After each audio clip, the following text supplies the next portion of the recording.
AP Radio 105.7.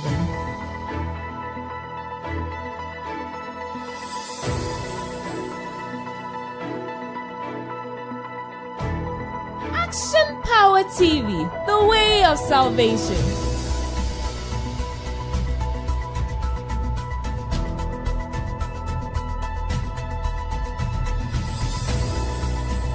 You're listening to AP Radio.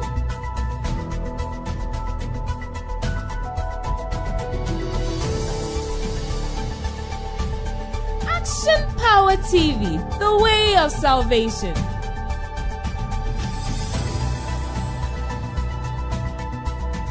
AP Radio 105.7.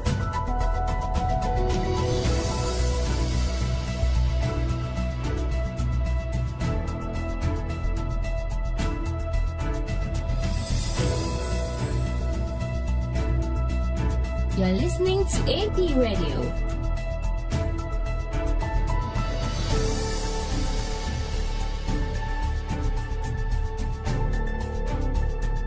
Action Power TV, the way of salvation.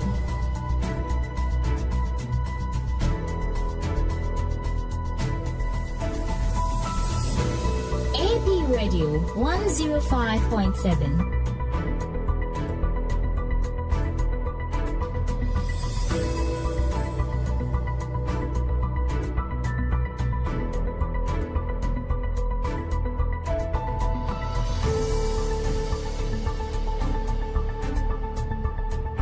You're listening to AP Radio.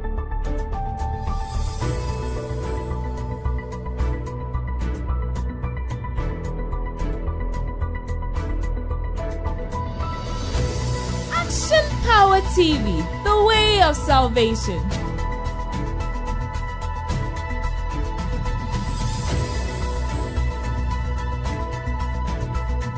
AP Radio 105.7.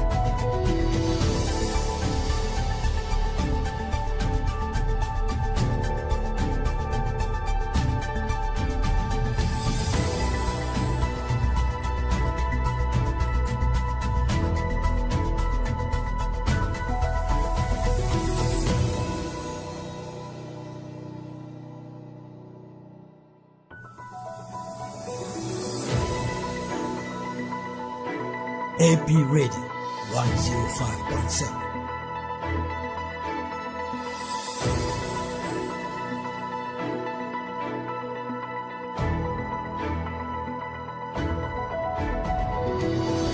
Action Power TV, the way of salvation.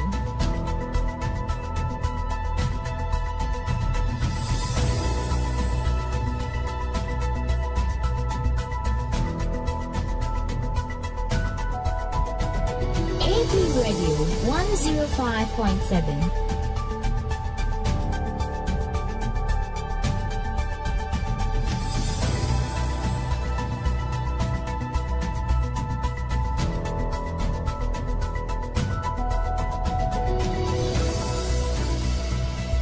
You're listening to AP Radio.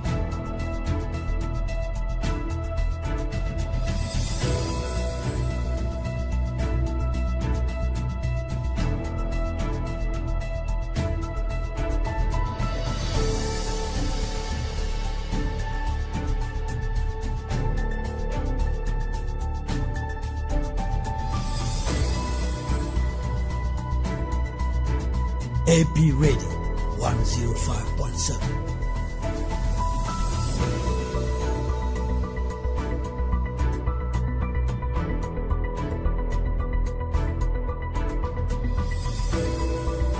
Action Power TV, the way of salvation.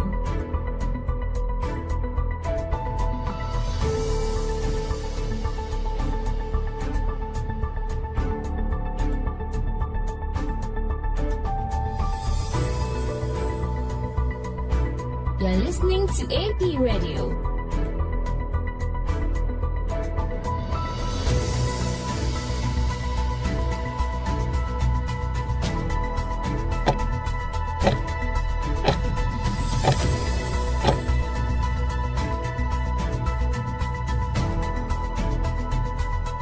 AP Radio.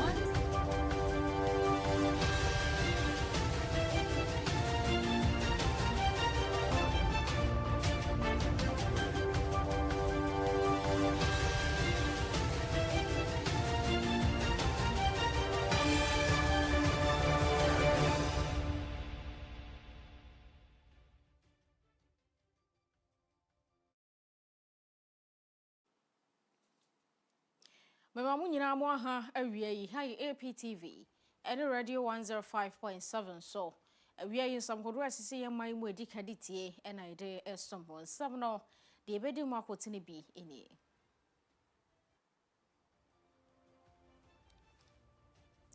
ye man parisi one mo besisi e blocks a ene obetumi aye community day schools e wo nkura kase e wo man yi mu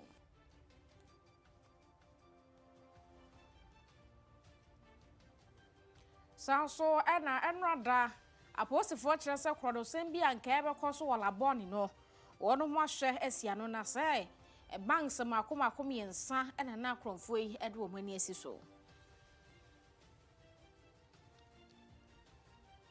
Sanso no kada riders ya wo mo mayi mo wo de ye kire ahyehye so wo masem mo kan se aban ne hye wo mo bo se obeye nkratasem ne bibia de ama wo mo nenso so NDC aban ba ye on mo hu hwe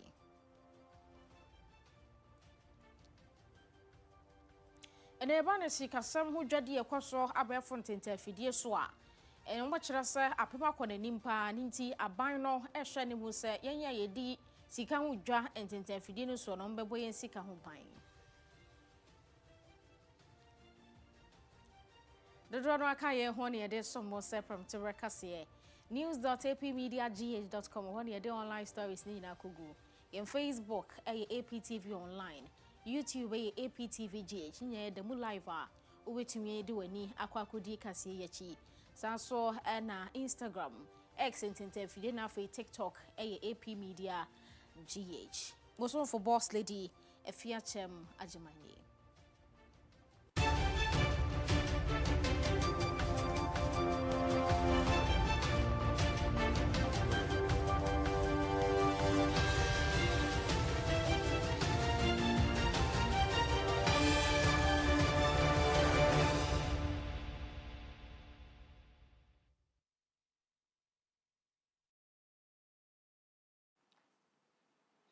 Yaman pani His Excellency John Dramani Mahama ebo pro wo man mu akopie mu e wo man yatifi apoye mantamnim na wakoshe bo se e-blocks ahodro besisi bi e wo man mu ebetumi aye community day schools na aboa ento sosuku mu edisua wo kire se ne wo hwe nkura kese a ebiebie no a edisuafo no etumi ekosuku wo mu na ya na wono mu akire so dodo wo mu aba peso Omodoso no kra ne ka ho biema abandada no ba ye kofa free senior high school ba ye no wode double track system be shemu ye mampani so mpese omo yi free ho ento ankosi se 2027 bekwa kwa wie ne de ne eni double track system bia ewo ye disua wonu musua no nto so suku manu nti ena obesisi e-blocks we de onsisi nkwa akire kra wode ba nkura kesie mu se be ye ne ekumase a na omo community day school bi wo mu a edisuafo betumi akoba sa no a bia ye a wo mu akokire so wo no eso betumi atia medisuafo ho ahenha wo mu a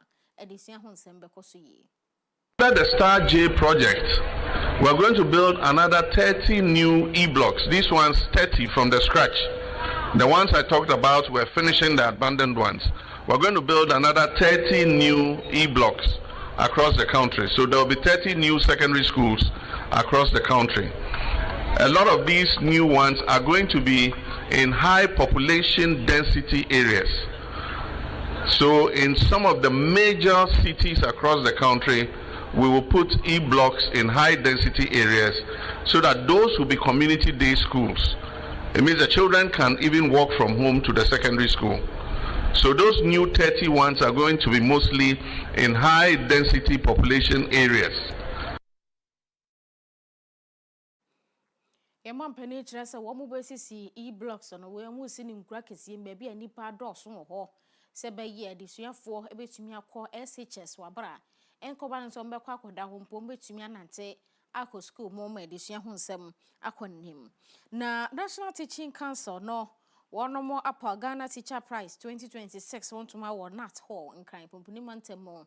Emma churchful beer, one bomb homoden, ewo jumedia, one would dear more, and nipa do draw and pem the day one would inquire. Sebaya won't bet me any abasobo, ewo, church jumana, one muy and mokoria see, any pedria sa, any ye one was a woman ready can you move back, any wedding queen mum you know at also.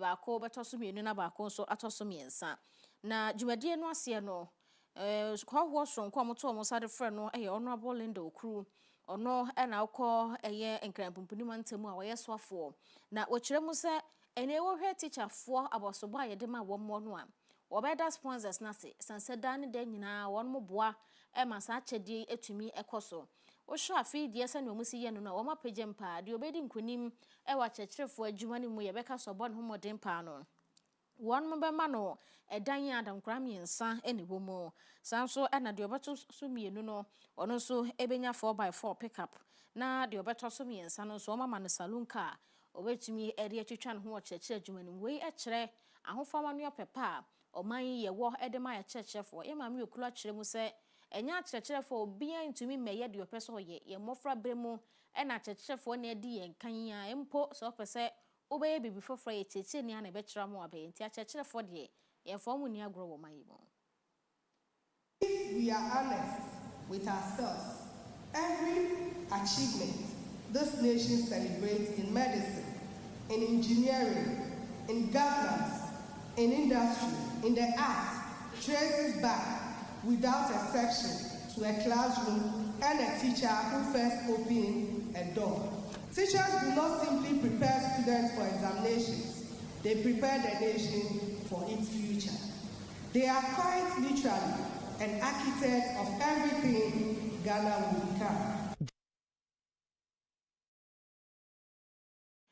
Wei aya Madam Linda Oklu ono na nkampumpuni mantem ne moye soafo hoho shronko amoto amosa de fred no ewo dwumadie no ase no den nsem wo de koto dwa no na aposifo de nsem bi ababonte won won kratam wo matro se nra krono sem bi anka ekoso ewo Ghana Commercial Bank ai no ewo Labonia aposifo do mu 90 mu won mo kohwe se wo mu begu no a entumi enya dwuma no kwawiase nipa mienu eno omo na mu eto ananom ense do ma ba ko so de aposifo ekire no na nkrata aposifo de ababonte no mu kire mu se tirimopo no se nka banks miensa ni nyina wala boni nkran ho no ena nka won mu kwoto ahye wo mu so akwakowia wo mu no GCB Bank eka ho ena afen so Eco Bank wom ena Senate nsusu wo mu anase Zenith Bank nsusu wo mu a wo mu nyina no ewo laboni potem anti krono sem ne de no nkoma hyehye ni ye onso mo ho no mu nyante ye se enkofo bi bopo so mo pese won mu kowia de ewo sika krabia hodro wo nam so ma posifo bo mo hoden koye no mo dro mo ko hu se hyan mienu enesi ho emu ba ko hu posifo na no mo yo madwen se nko mo tu ene ne wo mo taa wo mo so kowiase etututuo ko so a enipa ba ko aposifo kire no wo hyan a na edikan nim ema ba ko di odwane ye de toso mienu na wo mo yo madwen se wo mo betututuo amane aposifo no no mo so mane bi na akrofo mienu wo mo fa mo hwere wo mo nkwa ba ko de wo mutumi kire no nti ba ko a wo ma kire no no ono ne Augustine Okechukwu Mazi ono na ebebo aposifo ama wo mo aye nhwehwemu mienu no so wo mo de makopie mu ewo ayasabia aposifo kire se wo mo guso ewo pepa no se ono betumi abo aye bambo ensemti ade bia ebe makro ne sema kwaso de omo behwe asia no sa ginesie wei anase dwumadi aposifo di ye no ada no ebe fa akwanya we so ne abo wo mo aba so papa esanse kro no samse de no mo abo mo tiri mu po no enya asem kuma akra sika kra bia miensa eno nko mo koto ahye wo mo so a aposifo akeka wo mo enei kro ne sem no entumi ama so ye ko ni partner ye mo ensem.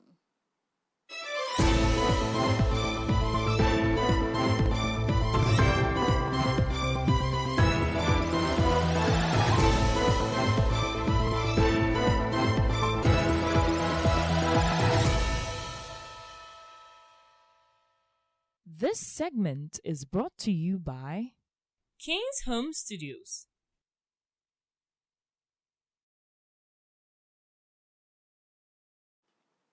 I was a video be a enamel ten fidie no so enipa bia na aposifo akire no wo mo akachi a wo mo toto da no ebusa na no nsem no onipa bi ono nso ye fra no Sibame Zakaria koto ahye no so akire se ene wobro ne yie pa bobobo no ene ade video ne ba abonten no so afọ no na hwe afisam so no nyamfo Muntaka Mubarak Mohammed ena ne kasamafo so ewura Julius Kwame Anthony dia to dwa se IGP animanim ye wo mo nhwehwehwemu ase emfa saasam no esanse ekwan bia ni ho sa aposifo ba kire obi ede nakọ wo mo akache so wo mo toto na no so mo de na hye cells obi antumi mfira bonten matwi nipa no entene ne nsa ewo ne so enti kwan ye fa so a enipa ono ye Zakaria yitimi kwa aposifo ho ekonya ne nsa toye ede kire nipa aposifo akire no so no esese wo no mutimi kire ntie kasa yi Zakaria na aposifo akire no a wono so ekobua enhwehwemu afi so aposifo anomwo ho a se wo mo ma kwan se nipa ne de nhye eni bowura ho ni nyina no esenka aposifo timi ginam no mu si no kwan enti wo mo na e duty sa abre no so so afo hwe afisem so ahya IGP se wo mo fa sa aposifo ni nyina emfa emra kwan so. We have noted the background to this whole incident where some individuals were arrested for insightful statements that they have made, largely on religious basis. And then we have observed later that an individual who was under the custody of the police somehow was given access to, on basis of somebody's acquiescence. The observations are that some civilians had access to that person. It's either someone would have actively allowed it, someone would have acquiesced, or someone would have facilitated it. It's either of those. What the minister is directing is that the police administration and effectively the Inspector General of Police looks into the circumstances that led to civilian access to an individual who is under the protection of the state. All persons who have been arrested retain their rights, and more importantly, they retain their protection from the state against other individuals who may harm them. The minister is directing that the circumstances that led to civilians having access to that individual be investigated, and officials who are supposed to be in charge, who may have acquiesced in their duty or facilitated that, whichever the case may be, should be appropriate in accordance with law. The minister also wants to state categorically that there is no room whatsoever for violence of any kind, whether inspired by religion, ill feelings, or whatever, in Ghana, and that such actions will be punished in accordance with law. And so this matter will be dealt with accordingly, and the minister has so directed. Wei ayora Julius Kwame Anthony wono ene kasamafo edema soafo hwe fisem so no nyamfo Muntaka Mubarak Mohammed no ase soafo ya hye IGP se wono mo enye asemi mu enhwehwemu isanso obi ntumi enwa aposifo akache ema obi nkobo nra ho enkobo no enti aposifo asa abra no mo ho nyina wono mo ho akadwe mu pa na yeto so a private schools a wo mo aman mu omo so manya ntie se disuafo tro BC ni wie na ye de wo mo contour so school SHS mu school placement ne bekoso a aya na wo mo aban school no wo mo ewo akonya kase se ye de wo mo ebeto category A schools mu na wo mo de adesede eto aban no anim se yemfa private schools for ni bi nkan wo sanse bi bo mo homodin pa sa okasa nipa no wankwa aban school ko private schools nti ye de nipa ne ko category B school mu ana se C school we bi nso na de suani no obon homodin pa wo sefata category A nti ye de wonu mo kwa aban school ni bi schools akese mu a aban no enhwe na private school for so won for mo enka wo sanse o mo so adwuma na wo mo ye no eso ani e no mo kan wo bi kranti na me ne aban school for yire o mo ho no esanse wo mo ne aban school so ne de si akan pa ye hwe de obetumi akọ nanimu adisua mu etisa aban no eboa public schools a won hwe na wo mo private schools mo mo so dwumadie etumi enko nanimu Ro Samuel Atabuaten ene de sa de sedie etodwa on e principal edema Hope American International School. Aban ma 15% to ono aban suku anase schools aye pre-secondary or 15% BC a true year. Now the things say your private schools they yen can or may be. Now ocean so any coins no. Ebi anka buy ma 15%. Na oma ankra schools so be 5% cry you this anka be boa. Esan say 15% or the ma A schools. A schools nko a na wa yi sa 15% no. E dia mo na mo say the munim no. Obi a per school A.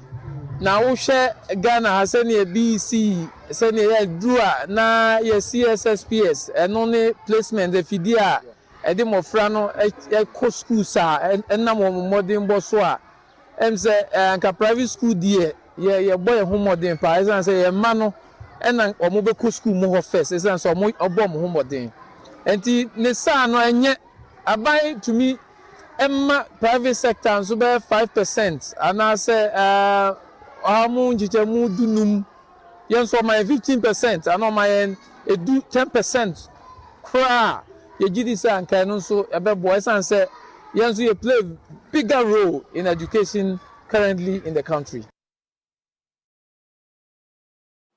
We ayora Samuel Atabwaten oso wo mate say aban no e ma wo no mu awie ye e wo aban suku ahodro mu no 15% so mbeko category A schools enti aban no hwema say private schools kra ye ma obo 5% and asa 10% kra esan say disuafo ni bi wo ankrankra suku a wo mo so bo homode eno ache Hope American International School board member ba ko Apostle Solomon Boachi Agyemang ono so kire hu hia say awofo tumi boa e wo mo frantete mu enya say ode na ba school no na eno nko a opon school no obafia wonya wasede so awofo ofie wonhwa abofrai wonfa ne mfa adesua mu e na wonya ne hwe o se ye ba sa no a eno nene ama mmabunu ne bi wono mu suban no mu ne ye aye bibie wo ho no enti ya chechirefo ye wo mafamu de no na awofo so eye na famu de e wo mo frantete mu the cast and woman senior and your classroom kwan and woman senior adesua shasi wo fie di me yo ba tan ma sede semetete me ba ewo nyame kwan so metete no nimdie mu sua hunu mu meche no niema ekoso abrabom ni wiase enti se me yo ba tan na me mani ko sikasem ho because they say a problem ba kwa ye face o man say awofo nim se me dware me ba na ana me diskato akọ school ho akọ shedwom obi kura be free kura na ne ba no na ensorry free mpaso okodwom edu ajai akola ne teacher nyina ma teacher ni ni enu nti na teacher fo ni bi afa sa kwan we so a akola asabi o maame no ano papa ni ni ayonkofa papa no so your ba be man be fa sa advantage no no wa fefe no so your be man so a teacher ni ba bi so because teacher fo man ni bi so hankola no e mema ni bi on so be fa sa advantage no wa ha no no and now ko na teacher fo ni bi e de say your man sabi nu boni that teachers ni bi omo na introduce nkola no ko nu boni betting any lottery ahodo nyina ni nyina ne say awofo no sika pe ayeyende ene ye jai ya sede ama chechefo ni bi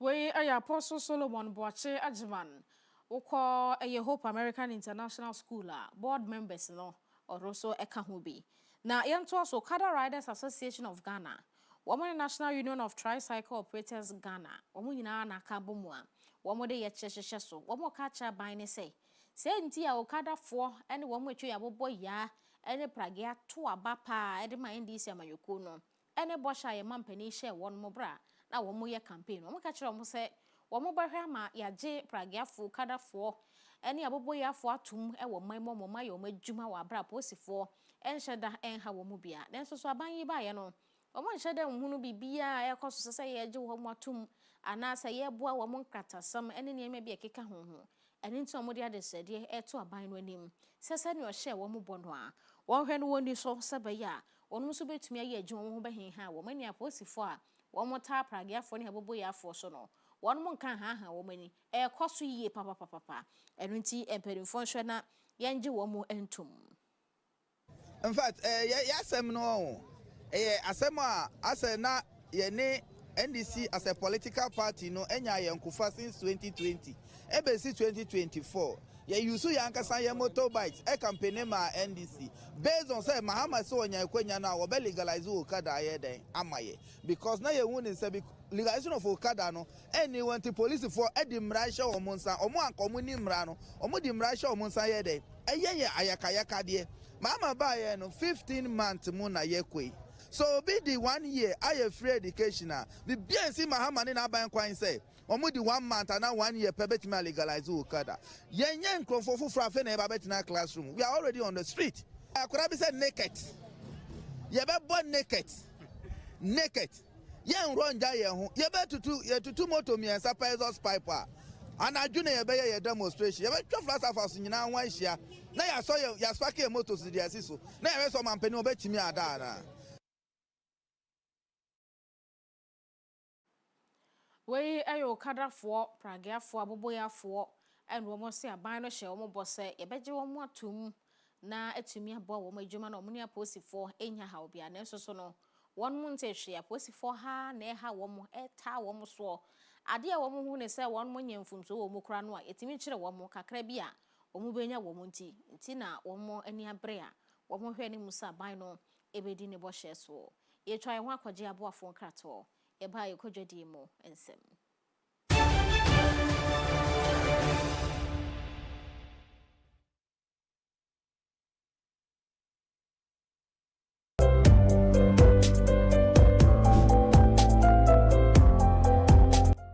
Eye no kwasam se adwumasua ya ade a se wonsaka obia ntumi ngim free wonsam eno nti enei se wopese wotu kwan kwa amanone ana wotena oman Ghana mu eye adwuma nya sika gu botom de a mekanfo St Augustine Heavy Machine Training Center de amount call na onfa na wotwemie no pe enkyere wo caterpillar piloda any forklifter ebo no ewo fom kra ye wo Kumasi Askwa ye ne Askwa police station no any din hwede mu ye sanso ben Askwa Children's Hospital tafwa Akoko Space Junction wa ubetumi afre St Augustine Heavy Machine Training Center 0243860810 St Augustine Heavy Machine Training Center. We are your last stop. This is what many wireless networks look like.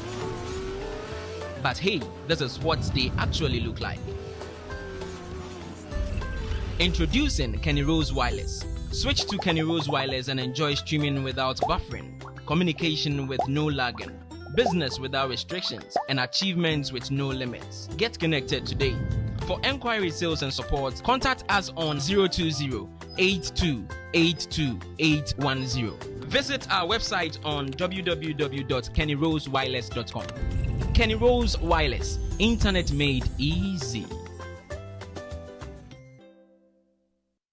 Introducing the Smiling Shack Outdoor Solar Camping Light. A new modern way of lighting up your world. It's a powerful portable lamp with 2 modes of brightness, a strobe light as well as a flashlight. You can power it through solar charging or Type-C charging. With a built-in high-capacity lithium battery, you can also use it as a power bank to charge up your mobile phone through USB. To purchase one, contact 055 051 5323 or 053 520 3534.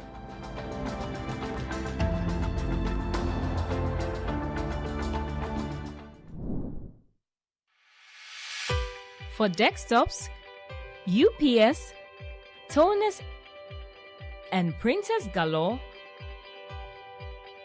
Bell Enterprise has got it all, from CCTV cameras to office chairs that keep you in style at affordable prices that will make you smile.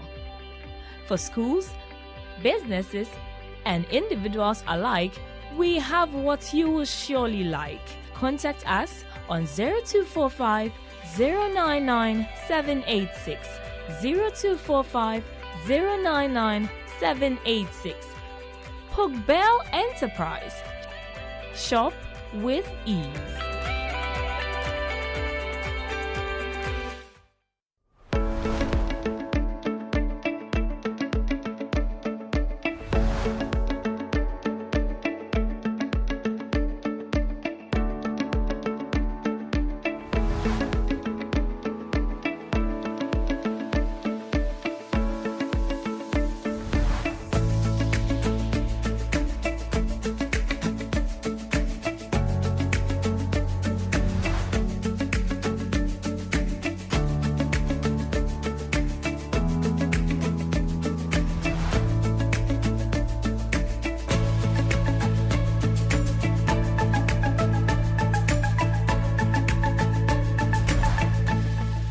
Download the AP Media app now at apmediagh.com/app. It is currently available for Android devices. Coming soon to Play Store and App Store.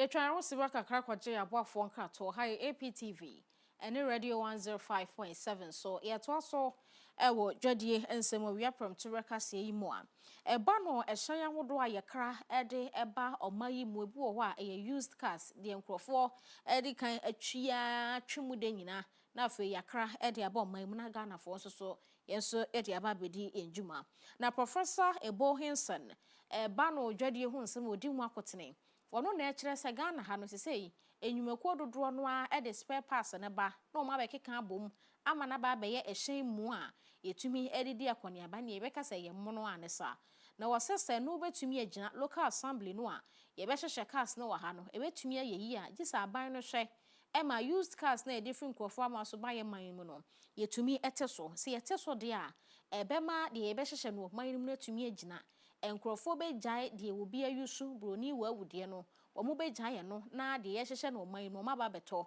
ebema yakwanya kra makase no a ya yusu ne de obi atwi ya no so bete ama ye benya mo no a ye betumi de akoni aba bia wo so ebe bia enwuma esanse se adwumakuo bi ene ne ye se ye nkra ehyan a obi atwi danfa ma na omo na ehyehyɛ wo man mo mbe hyehyɛ ne dodo eba so no mbe fa nipa bebre ama o ma ye adwuma nti ye bi enwuma ma nkrofo no na afa ye boa ama yakwanya se ye nso ye betwi hyan a obi ntwi da a ye mo no a ebetumi aboa economy ho ensem.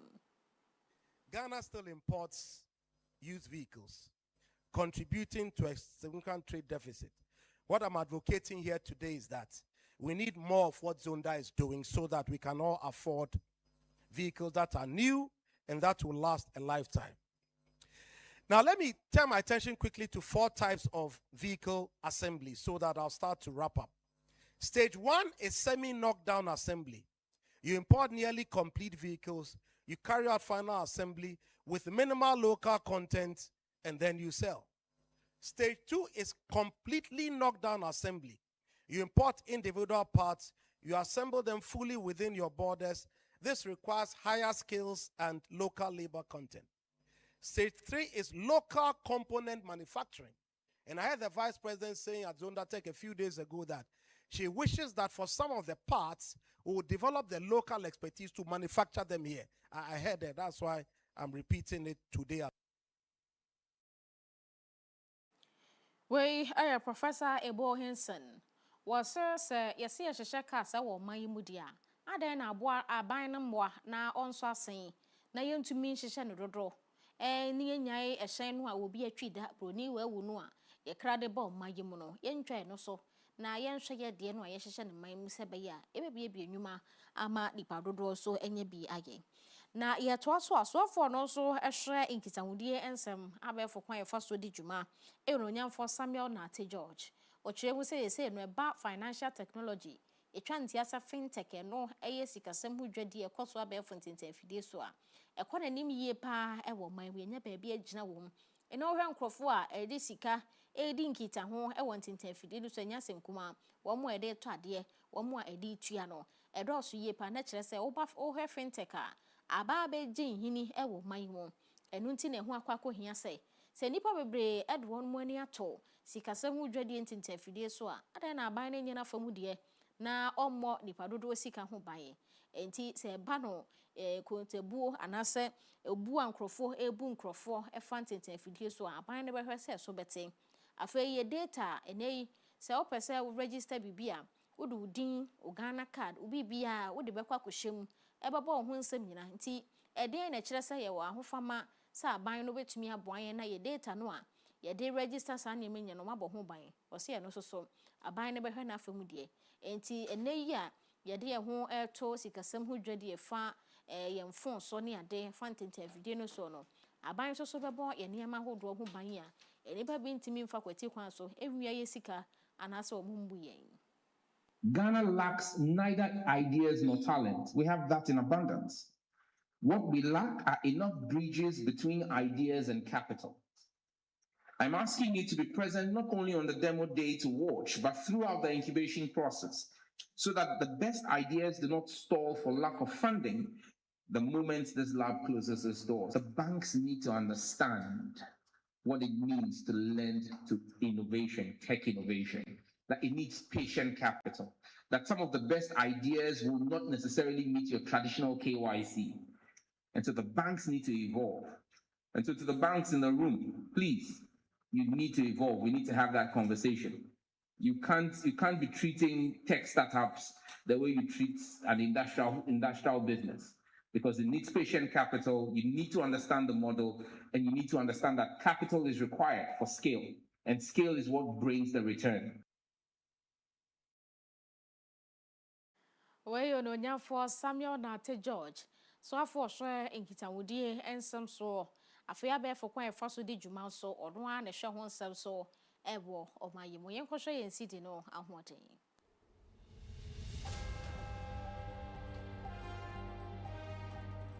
Eba chahwa America dollar no a opese osesa de ba cedis a 10 cedis 97 pesos sanso na opese odi cedis ekwaje dollar ni bia eno 10 cedis 98 pesos. Yes, san euro e dia ba cedis a 12 cedis 65 pesos. Opese wode cedis ekwaje euro ni bia 12 cedis 66 pesos. Yes, san pound e dia ko cedis mo 40 cedis 81 pesos. Sanso na opese wode cedis ekwato pound ni bia eno 14 cedis 82 pesos. Yes, it no na ho den e wa ma ho do bi esikeni exchange rate today the air call eno no ye kwa agodie mo ensem.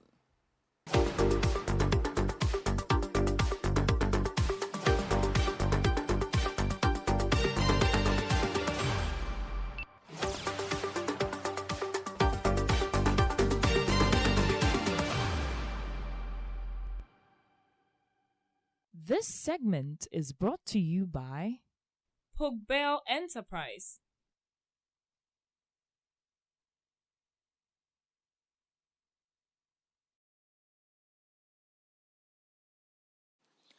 Samra kaya bo ya krado de agodie mu nsem ebe som ye wa wi apram to breakfast so. Same mo akwaba. Ya me juice me aba. Me pa cho ho ye de. We jana do me ho na so e. Nyankopon adom. Ke de jana. Na ho de wo ho. Eno Black Queen sikoyi. Ekoye. No ekoyi man. Nti se gina be ane sen. Ti se ekoye kobo intercontinental playoff no. Eno ye koye ni ma na aye de. Eno ye kobo 3 matches. 3 matches ni ti wo si win ni nyina na top group. Sa. Sa na ya sa akwa kobo. Ye lusu ba kokra wo manfa. Dawe. Ya so bit my shit. 3 dia no de. Ba man ne wo mu no. Eh hard e bit me. Okay, no man kran sheka. No no. Because eno match ni de eh. Za. Eno match no. We play place di mi na ultimate say Kasem no way na still na. So. But a win is a win. Okay. I mean, jam on it was. But Mereniko, good evening. Some do you know Casabon am the Twasso? Idiam just to some okay about sending me about Fiat the boss lady. A introduction, Sapa Pepena, ACTA, with me follow APTVGH, or Instagram, YouTube, and Afia TikTok, here streaming live, or Afia APTV online, a new Facebook account, you know, or bet me a corner like it, and also follow your page, you know, or Facebook APTV online, Afia www.apmediagh.com official website, to cover your church on same every day go social political issues, governance, economics, finance, and Afia sports, entertainment. Yamesemka Council, your church, Eddie Aguhonomo, Afia, Amang Hodosun, Semanon, say the Yana news for no AC Ekano. A webim www.apmediagh.com no. Live TV and Afia live radio stream the Egusua Ekoso. So we China TV MB1 and I say radio MB1. Now work www.apmediagh.com/live TV and I say /live radio. Now work enjoy your content I produce you. Hona mami fan chashunko. And come Afia Kotokoni ma power fan Kotoko Semendia grow. Afia Sukoka Sidini Junction John Check away. John Check Ebiatum on the Macacho said the OPBiano. Just reach out to him. Wow. Cast Guinness Junction Honoma na Honya Iraquine. We also heard John Check will be a better. And I feel called doom and then important what they brother Nuku. To do an friend a tailor to pack. Missy a doom in a no quantity tailor near a friend a to pack. It will do a doom also retailer near friend to pack, you know. About 4 years, 2 years, crowd over call. Na Kachemema Nema de or Pamni Silwa. Emma AF or Hamesha say, M free a black queens of a Ghana. Endra Namaya Adom MIA Cote d'Ivoire for Mano, Yitimisha a Caminua, Motimu Eba, Kunamach in the Shasiano, and Ivory Coast for no, Etiki lead no, it is I the Teom, yes, I had the Teom, a normal boy, second half, and yes, ready at Eba. Ah, and a pop, Niatica, 1-1, Yanina Nina and a pop penalty, born Kobo player back when Sabo 18-yard box in the ma. A referee no, Agyemang. About friend Owusu Chirewa Bunsu a converted goal na Ekowi Ghana share 2 goals to 1 my friend Ivory Coast for no you my friend say intercontinental playoff no Ghana be kwa kobo na yentie ye coach Kyem Yoke Green e dey nsem kakra atutudwa na ne nsem no odika kafa emayo no adwumadin a omoye hard working no yentie the coach e dey tudwa.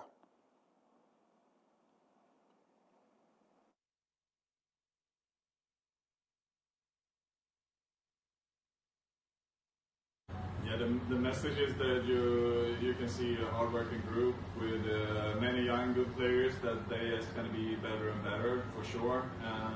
We gave us the chance today to still make the World Cup. The next phase I think it will be in November, December or something like that, and so we will have a lot of time to make sure that we are in a little bit better form than we have been. Even if we worked hard and did our best, it's a lot of time to make sure that we are even better in a few months. It's the body language of the players prior to this game.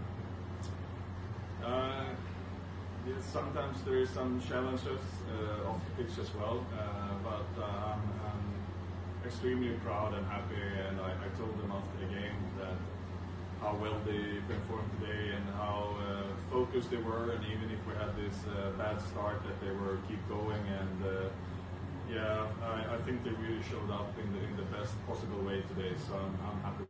It's coach Kyem Yoke Green, the Swedish tactician, no Kasafa man hard working omutimi ekonko de na o say omobobo yi and so they played a better game and so yenti e kwan of aso echiremu efae. I know that she had a little bit tough period of time in her club team. She had just moved to Norway, haven't played so much yet, but I'm pretty sure that we're going to see this is a player to build around in the future. She's so talented, she's so great, so then I always know when I put her on the pitch that she's going to work hard, and that's what she did today. Yeah, we felt that we, again, in a technical way, that we played pretty well in the first. It's coach, you know, and I know what you say, I'm not born on my boy, no. They played a better. On previous match against Malawi, and I was improvement. Ebemna Okasafa, a bio friend Estelle and Nyamiche, the impact our game in him. The good thing with Stella is that she's a really good girl. I mean, she's hardworking. She always do her best. I know that she had a little bit tough period of time in her club team. She had just moved to Norway, haven't played so much yet, but I'm pretty sure that we're going to see this is a player to build around in the future. She's so talented, she's so great, so then I always know when I put her on the pitch. It's Princess Stella Nyameche and our coach in Moti say or Bonabaso, any impact. Ghana, you game now a boy against Ivory Coast for na Princess smartphone so our player o she go back on also the same kakra FA team effort no Princess Marfo we maintain in some on 2 year. First of all, I'm glad we ended on this note. It was very important that we did give ourselves a good performance to keep the fans and the family they believe. Obviously, we put in hard work. It was a teamwork, and you could see on the field. Yeah. To be honest, I didn't tell my teammates anything about them because I didn't want them to only dwell on what I would say based on their players. So we followed the game plan as our coach gave us, and we came. It's Princess Marfo so and on so den sem kakra. Ni nyina obrofum and on so actually about teamwork. Any team effort and my one put you up a splendid performance at the my Black Queens. Now you see Sharon Simpson about the experience. So we in the first ever tournament at Oko at the Black Queens. Sharon Simpson. First of all, glory to God. I wouldn't be here without him.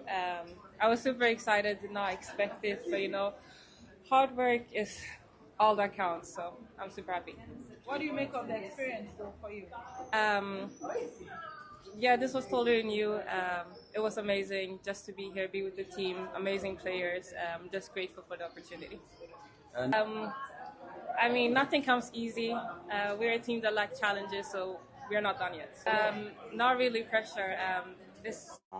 Not really pressure. Sharon Simpson. And I telinka. Na my changes, I know I na my level no I know nam tenteno. Was sa. When you never could see. So many days, or a young tea who for the best, or wasa. I mean, couldn't you one yard yet? Mommy cannot quench it home. What you born out to say we protocol pound did them send papa and it's something 124 man on the coach home. Yankee lifestyle no. I was by boy or sa. And I am correct a schedule no for Yamia Duma, ye play off no date company for a share. And you wait if you didn't sort to Bobby October. Maybe a March, near Bobby, say October, Yamia Aduma Bosumi Tosumi, a dear anymore too. Yabobi November, December, now Yakwaku or March. It's in Pibon Yabo, say a Black Queens. Yamay Adom, now to me. Now, 8 teams are so for my team qualify for a intercontinental now 6 teams and I qualify so far. I'm more so. Obenya Omai, Uzbekistan, Omufi, Asia, Obenya Chinese Air Taipei.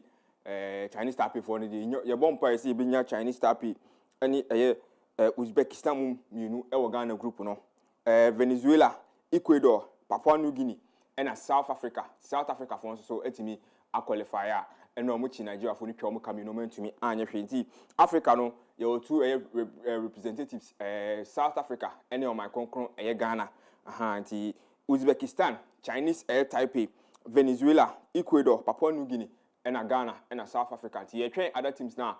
Babeka hono for after see a boss intercontinental playoff ni wia ni akoyanim Europe for ni de binu babeka ho ni ahwe kwan befa so etimi progress akonim ti road no road map no emu wa yi pa ti Ghana for ya na de ho akwakoto this stage no ke she Malawi for Kenya ni say yebre ti monamoble.com na yenko Benjamin Asare na papa bi e friend Kevin Taylor or Ghana ni a or ye meduma bi Centroni or USA na honom no she loud air silence ATV da bia ya no oba na oja obetere na adwen timi kana adwen kire mpanifo se ne esitie ewo krum ha ene o so mu a waso betima ya shibruta ya friend Kevin Taylor na ye ko World Cup no obehye eye Benjamin Asare da Silva a usina academy a glorious across fukom goalkeeper no ebo se ko World Cup no na odem na otimi kipi clean sheet bia obeche no America dollar no empim enum clean sheet bi obekipi bi obema 5,000 US dollars na nyamencha de Benjamin Asare ko ye ne oman ya frɛ no Panama second half of them occupy clean sheet. Ghana ni England and so a boy or them occupy clean sheet. Next Okabuma akwakoye 10,000 US dollars. Any just a woman say a papa friend Kevin Taylor, send me canon. One day or so no susua Senkoya was a bit my she Enra Anajoya Asari at the video about say Kevin Taylor Eddie Nibosh so Mumienti Emrana Asari Casa Semono.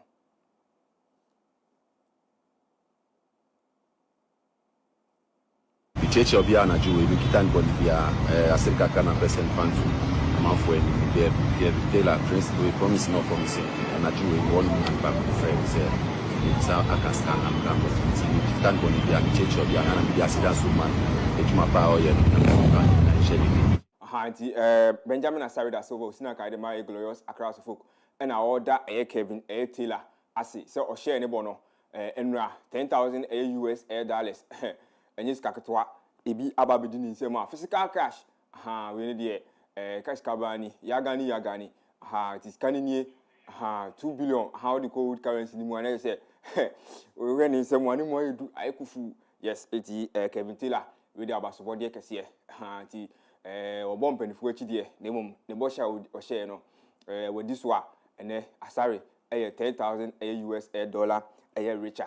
Now, my call a Division 1 air side in super fidelity. Omo abranti bia onimbo power defensive air midfielder we DM. The Dean Isaac Kojofosu. Isaac Kojofosu. Enye the autonomy no there we the obobo or Isaac Kojofosu air defensive air midfielder. Now, in super fidelity for one who say abranti no air Division 1 air super league na air cost na super cup na air cost na abranti ni modembo aso ani. Enti say no mo say open na 600,000 Ghana cedis, and I was a Odeba. They say 15,000 US dollars. And I say a chili poker, and I say 20,000. They say no. So, probably friend Isaac, could do for you. I'm an about team secretary pen, say half a pen, team be our pen or Ghana Premier League. I just saw the 600,000 US Ghana cedis, and the command in super fidelity for no. Abrantino born Unimboyi, in fact, so Hena, Utimu say, born one and ano, as a DM no, the performance no. Eswani na in super fidelity for a besram Monteso 600,000 in the Monteso 1 here we keep him play just a mutual common on it Zana Quaco and I made boxing news sad news and I made a query I'm on some boxer about your friend Air Pritchard a Colon a Puerto Rican air boxer now 20 air 15 no on your branch friend Air Terrence A Williams Ekun and Toka now after Entokano and I said during the bout no Terrence A. Williams, a ball, a branteno, ethical, on the boxing day, you move be ethical. It's a ball, branteno, man, injury, brain injury. Now, a branteno, brain injury, no. When to me, and seen that dumb beam. In fact, the brain, in a cost damage in your memoir, naturally, no, over shrinking. It's a Pritchard A. Colon. So, any before now, any after now. So suddenly at 33 years of age, you know, after 11 years, 2015, at about 2026, you know, 11 years, no, 22 years, that time, no, now I bought 11 fight in Tokano, Makumaku 16, Edunsia 16, and no only Subako, I know undefeated. In fact, Sabat no crown and a favorite, so with me every day. Now, Fufia to attack and I brand in the coup prior after 11 years of injury, you know, and the career, no, it can short. Or you know, a budding air talent. In fact, that time he was rated as a top air boxing air prospector. Obetiki over our water rating him. Them went to me and recover. They heard any video no before and after no. You heard the video name ACTA.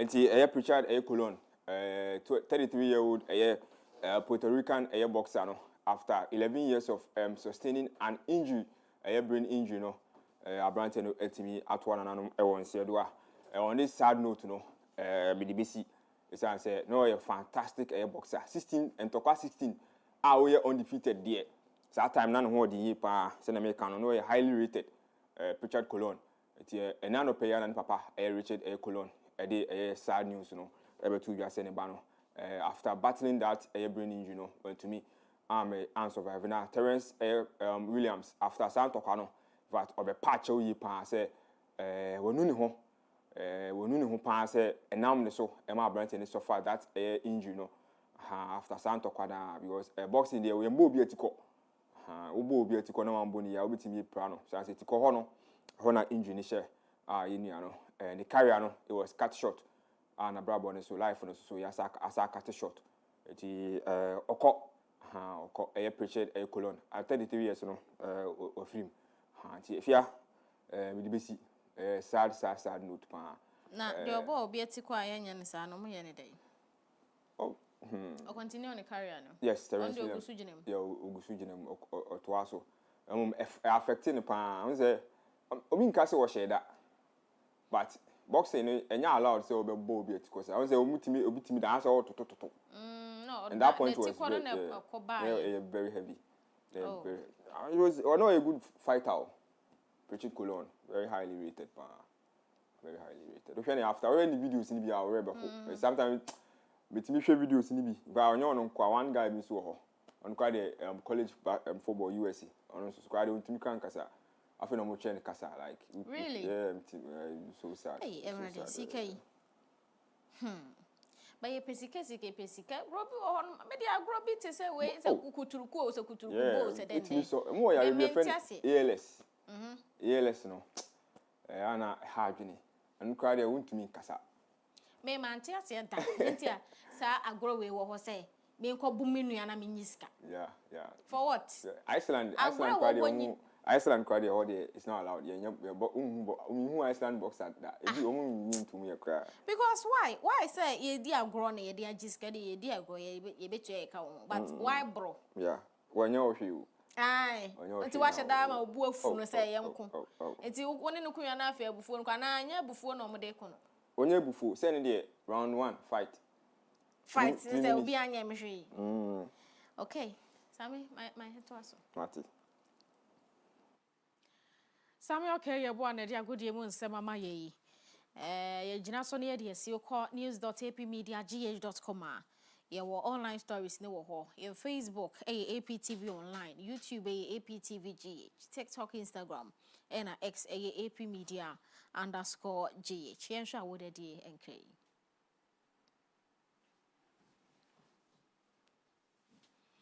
Happy birthday to Desmond. Watakwa bosso amount and say emfa efficacy so na yen wish Desmond a happy birthday. Yakopon insha wa wo de mo. Ivan Odefo Kujo aka DJ Friday inside Kaswa.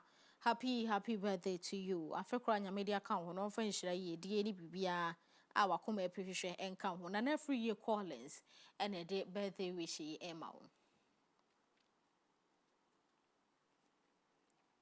Happy birthday to Abna Boatema inside Nehi Mula and super on mumieno and say or more wish Abna happy birthday or more wishing quatincy and wedding womb and a demao.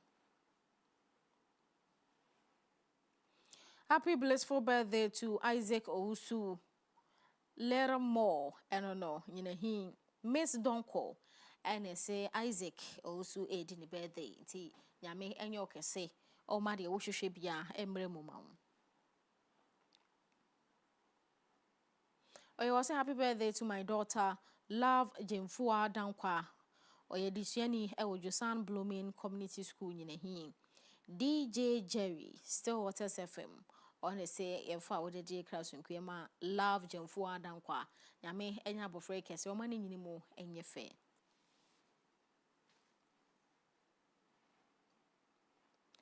No me san we shake poku ene na beja for AP Sports Jumedie no so TV na fe radio 105.7. Medina boss lady Afia Kyem Agyemang no zia ye be se hia makrawo.